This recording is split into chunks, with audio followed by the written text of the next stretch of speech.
Anytime I'm reading my Bible and I come across a prayer, actual prayer that one of the characters in the scripture prays to God, I take special notice. I like to look at those prayers. What's the content of the prayer? What's the situation around the prayer?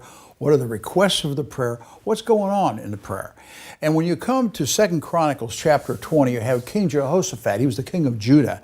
And he made a prayer to God. And it was a very, very difficult situation he was facing. And as you read the early part of this chapter, you find that he gets word that a great army of the Moabites, the Amorites, and others are coming. He called it a horde. A horde is coming against Judah. A massive army, far bigger than he could ever imagine or could he ever defend against. And they're coming toward him. He gets word of this. They're not far away. They're marching toward him. And what he does, this great multitude is coming. He goes to prayer. The scripture says in the early verses he's afraid, and all of Israel's afraid. He calls all the people together, including the children together. Notice it says, and they all begin to pray and to fast and ask God for help. And so this is kind of the setting for where he makes the prayer. And it's interesting as he goes into the prayer, and I won't have time to read all the prayer to you, but he starts off praising God. He starts off praising God. He starts off talking about the attributes of God and how great God is. He says, "Oh God, Lord of our fathers, you are the God of heaven, the ruler over all the kingdoms of the nation. In your hand is the power and might that none is able to withstand against you." He talks about the attributes and greatness of our God. Then, the next several verses, he talks about what God has already done for Judah, the accomplishments of God, what God has done in his life and to his people.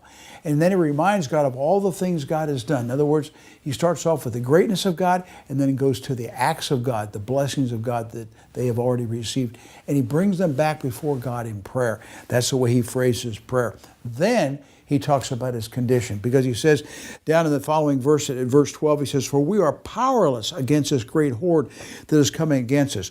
We do not know what to do, but our eyes are on you."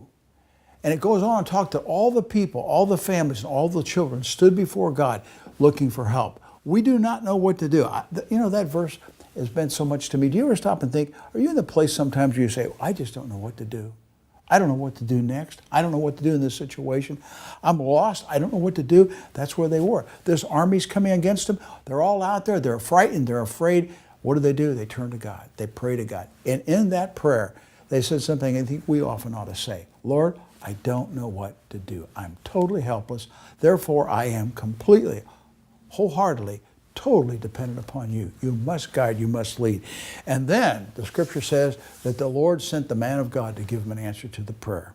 And he said to him, "Do not be afraid. Do not be dismayed at this great horde coming against you." And he says this, "For the battle is the Lord's." Haven't you heard that before in scripture? Isn't it recorded in other places? It certainly is. The battle is the Lord's. It's not yours, it's God's.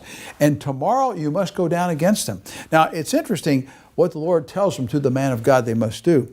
He says, you will not need to fight this battle. He said, stand firm, hold your position. Now, how many times does God say that to us? He says, resist the devil and he will flee from you. You don't have to fight him, you just have to resist him. And that's what he told Jehoshaphat here. He said, stand firm, hold your position, and see the salvation the Lord will bring on your behalf. He goes on to say, do not be afraid, do not be dismayed, for tomorrow you must go out against them, but you don't have to fight. Think of that. God does the battle for us. In fact, the battle's already been won. We don't have to fight. We just need to be there. We have to show up. We have to go out. And that's exactly what he told them to do. As you go through the story, it says that early the next morning, they all got up and they went out to where they knew the enemy was getting closer and closer, went out to meet the enemy. And you know what it tells us they were doing?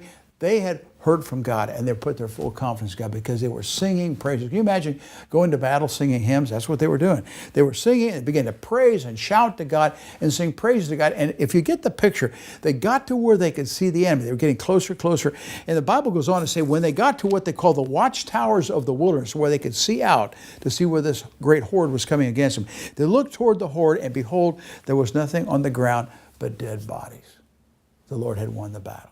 Yes, they had to show up, they had to stand firm, they had to hold their position, but when they got to where they could look out to see what happened, the battle had already been won because God said he was going to do it. And then it goes on to talk about the great blessing, because this great army brought great wealth with it, and they could go down and they had the benefit of reaping this wealth for themselves. Listen, isn't this a wonderful prayer when you stop and think about it? Start off with what? Praising God for who He is. Talking about the greatness of our God, the power of our God, the might of our God. Then going to what God has done for you. Remember the blessings, the answers to prayer, the victories that God has given to your life. And then what do? Oh Lord, here I am again. I'm helpless. I don't know what to do. Please help me. Show me the way. And that's what God did exactly. And you know what? Every time you come to a point in life where you turn it completely over to God, you completely surrender yourself, you die of self, you die of your own ability, you die of your own talent, and you yield to God, you know what it does? God takes the battle on. He wins the victory for us.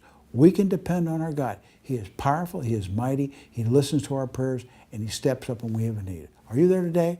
You don't know what to do? Go to God and talk to Him about it.